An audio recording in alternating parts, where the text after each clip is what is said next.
Welcome back mga kababayan dito sa aking YouTube channel. At bago tayo magpatuloy sa video ko ngayon ay shoutout muna sa isa nating kababayan na nagka-employer na, si Jemmar Importante. Pa-shoutout Kuya Pinong, solid followers sa awa ni Lord, hard na din kanina.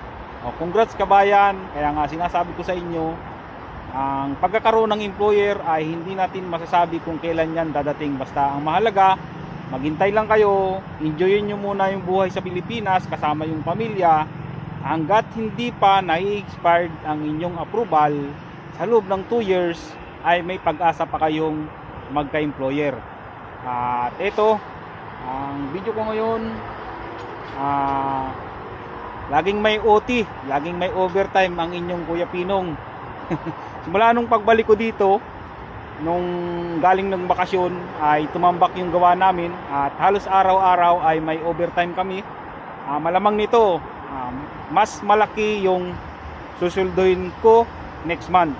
Kaya nga sinasabi ko sa inyo, may time na mahina, may time na walang overtime, tapos may buwan naman na laging may overtime. Ganun lang talaga dito mga kabayan sa South Korea. Pero hindi ibig sabihin kapag humina ang company ay magsasarado na yan. Merong iba na talagang hindi nawawalan ng pasok, hindi na nakakakumpleto ng araw, hindi na nakukumpleto yung buwan. Minsan sa loob ng 1 linggo, yung iba 3 araw na lang ang pasok. Siguro yun yung kalimitang malapit nang magsarado. Hindi natin alam, nakadepende pa rin sa sitwasyon ng company. At ito nga, overtime ko ngayon gabi ay hanggang alas 12 ako ng madaling araw. Kasi pag out ko sa trabaho, kumain muna ako ng kalahating oras kasi 5:30 yung out ko sa trabaho.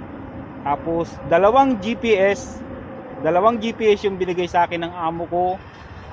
Isang GPS ay kailangan 3 oras magre-record sa satellite. Ayan. Bali dalawa, siyempre 6 na oras simula alas 6 hanggang alas 12 mamayang gabi. Ayun. At mas maganda-ganda naman ngayon kasi taglagas na nga. Hindi na masyadong maganda na yung klima. Saka wala na masyadong lamok. Pero nagbaon pa rin ako ng pang-spray sa lamok. At ito yung unang salang ko. Matatapos yan na alas 9. Yung GPS na yan.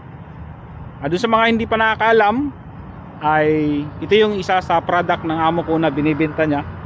Pero ito ay repair lang yan. Repair, hindi yan bago. Bali yung bumili, siguro mga 2 years o 3 years niyang ginagamit, nasira, tapos pina-repair sa amo ko. Pero hindi kami nagre-repair ng ganito. Sa laser leveling tools ang yung nire-repair namin, dalawang Pinoy. Iba yung ibang mga Koreano ang gumagawa nito, nagre-repair. At yun, magbabantay tayo ng 2 oras at halos 6 na oras tayo magbabantay. At eto, ipapakita ko sa inyo yan, makikita nyo mga kabayan. Yan ang sinyalis ng taglagas na dito kasi yan, ang dami ng mga laglag ng mga dahon. At sa mga naghihintay ng employer, good luck sa inyo mga kabayan. Tsaga-tsaga lang sa paghihintay. Meron talagang nauna at may nahuli yan. Kaya wag huwag kayo maniniwala dun sa mga nagsasabi na wala nang taglagas dito. Nagbibiro lang sila yan. Kita ninyo, taglagas na yan. Ang dami ng dahon na lalaglag. Ayan.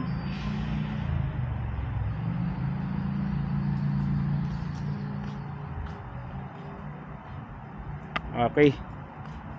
Mukhang wala pang ilaw dito sa tambayan ko. Dito lang naman ako tumatambay mga kabayan. Nandun lang naman yung GPS. Kita naman. Tapos mayroong CR doon sa taas. May CR dyan. Pwede ko namang iwanan saglit yan. Ano naman yan. Hindi nang basta-basta mawawala yan.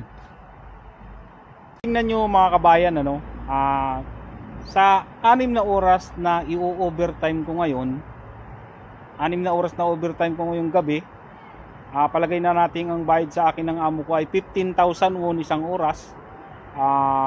Malaki na, malaki talaga. Overtime pa lang, malaki na yung babayaran sa akin ng amo ko. Isipin nyo, 15,000 won times 6. Magkano na yan? Kasi isang oras na overtime ay 15,000 won ang bayad. Tapos ita-times mo siya sa 6. Kasi 6 hours yung overtime ko ngayon. Papalo siya ng 90,000 won. Grabe, ang laki nun. 90,000 won. Yung 90,000 won na yun, kapag i-convert mo siya sa peso, ay nasa 3,500 or 3,600. Tingnan nyo, overtime lang yan, di ba? Kaya kung dun sa ibang company ay dire-diretso ang overtime, dito kasi sa amin ay paminsan-minsan lang. Dun sa ibang company na dire-diretso yung overtime, talagang malaki ang sinusweldo ng mga yan. Kaya paswertihan lang din talaga mga kabayan kung ang company na mapapasukan ninyo ay puro overtime.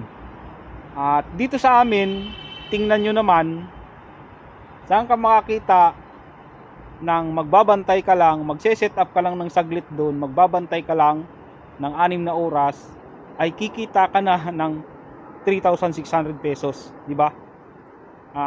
Kumbaga kung tutusin, napakadaling kitain ng pera dito. Dito sa sitwasyon ko, sa sitwasyon namin, kasi ganito yung trabaho namin dito. Pero pagdating doon sa mga, alagay natin doon sa mahihirap ang trabaho dito sa South Korea, katulad ng bakalan, mga buhatan, ay mahirap din. Kasi iba-iba talaga ng dito, iba-iba talaga ng trabaho dito sa South Korea. Talagang swertihan lang din talaga. Swerte lang ako kasi napatapat ako sa magaang trabaho at mabait ang amo. Kung iisipin mo, yung pagbabantay lang dito, kikita ka ng 3,600, di ba? Kaya swertihan talaga. Laking pasasalamat ko kasi dito ako napunta, kasi alam nyo naman, medyo may edad na rin ako nung nakapunta dito, 38 years old na. Kung sakaling napunta ako sa yung mabibigat ng trabaho, laging buhatan, bakalan, siguro kakayanin ko, pero may hirapan na rin talaga ang katawan ko. Kaya ayun, good luck sa inyo mga kabayan, doon sa mga naghihintay ng employer. Sana ipanalangin nyo na lang na ang company na mapuntahan ninyo ay maayos. Basta maayos. Okay lang na mabigat ng trabaho, basta yung mga kasama ninyong mga Pinoy, kasama ninyong mga Koreano ay mababait. Ayun.